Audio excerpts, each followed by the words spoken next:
So this is a good question, and I guess to answer it, I would say it is going to be on an individual basis because people will vary slightly. But again, Matthew Walker's a great one for people to follow if they are really interested in diving deeper into sleep.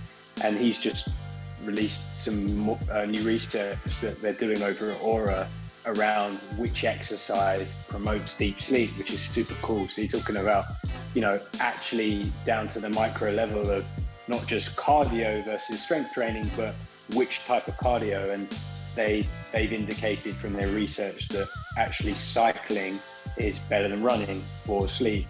So I guess it depends on it all depends on the day ahead for that individual.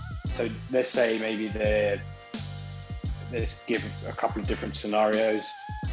One being they've got back-to-back gigs that start at midnight, finish at 4, and they're going to sleep for the day. And let's say their sleep time is from like 10 a.m. to 7 p.m., 8 p.m., something like that in the daytime. So then they've got a window from 4 a.m. to 10 a.m. to maybe get some food and train.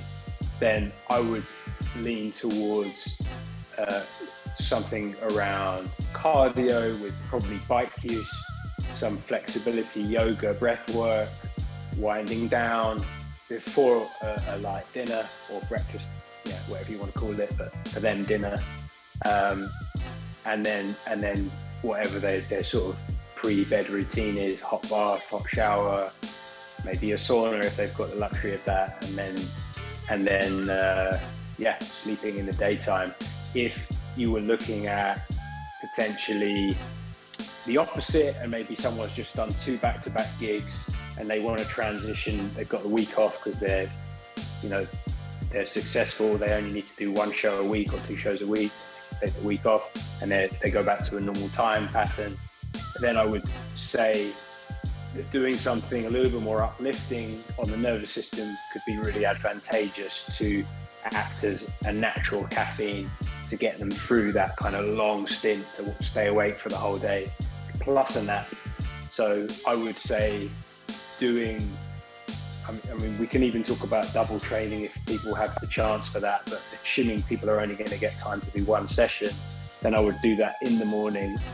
But I would do it after food. So if they come off a show, eat when they're hungry, give it an hour and a half, make sure you get some solid carbs, solid proteins, and then do a nice session that is maybe combining higher heart rate zones.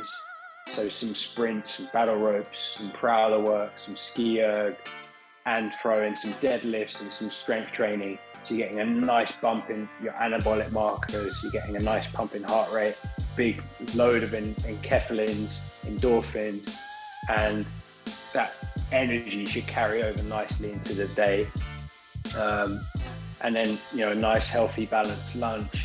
And then if they feel that they need it, and they probably will need it, a little nap in the afternoon. They can power through if they want, but I wouldn't nap past, they say 5, but I would almost say try not to nap past like 2 or 3 really, because then they're ideally going to want to try and go to sleep at say 1, 2 a.m. for that first transition, 12, and then work your way back slowly. So say if they've been used to going to bed at 5, 6 a.m, they're not going to fall asleep at 11 p.m. straight away.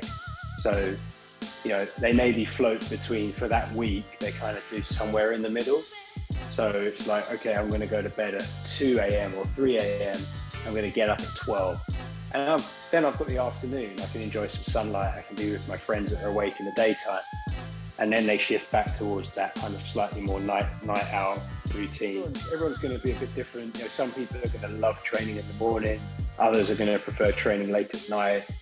And again, you can switch your sessions up to encourage maybe more of your parasympathetic nervous system to kick in, like a nice yoga session for 20 minutes, where you're doing a lot of breath work, that's going to help you sleep.